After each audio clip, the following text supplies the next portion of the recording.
السلام علیکم ورحمۃ اللہ وبرکاتہ۔ کیا آپ جانتے ہیں جو شخص قربانی کی استطاعت رکھنے کے باوجود جان بوجھ کر قربانی نہیں کرتا، اس کے بارے میں نبی کریم صلی اللہ علیہ وسلم نے کتنی سخت باتیں بیان فرمائی ہیں۔ آئیے 3 احادیث سنتے ہیں جو ہر غافل دل کو جھنجھوڑ کر رکھ دیں گی۔ حدیث نمبر 1، قال رسول اللہ صلی اللہ علیہ وسلم نے فرمایا، جو شخص قربانی کی استطاعت رکھتا ہو اور پھر بھی قربانی نہ کرے، وہ ہماری عیدگاہ میں نہ آئے۔ ابن ماجہ 3123 نمبر حدیث مبارکہ۔ سوچئے، نبی کریم صلی اللہ علیہ وسلم نے ایسے شخص کو اپنی عید کی جماعت سے بھی دور کر دیا۔ یہ کوئی معمولی وعید نہیں میرے بھائیوں۔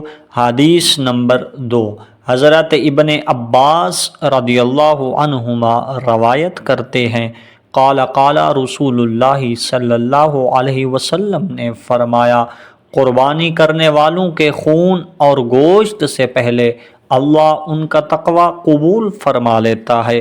ترمذی شریف 1495 نمبر حدیث مبارکہ۔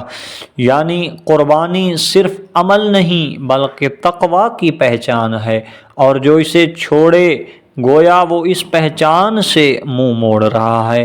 حدیث نمبر 3، قال رسول اللہ صلی اللہ علیہ وسلم نے فرمایا، قربانی تمہارے باپ حضرت ابراہیم علیہ السلام کی سنت مبارکہ ہے، جو شخص اس کو چھوڑ دے وہ ہمارے طریقے پر نہیں۔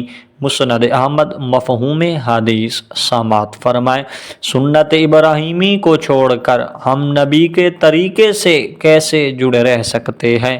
پیارے مسلمان بھائیوں اور بہنوں، اگر اللہ نے استطاعت دی ہے تو قربانی ضرور کریں۔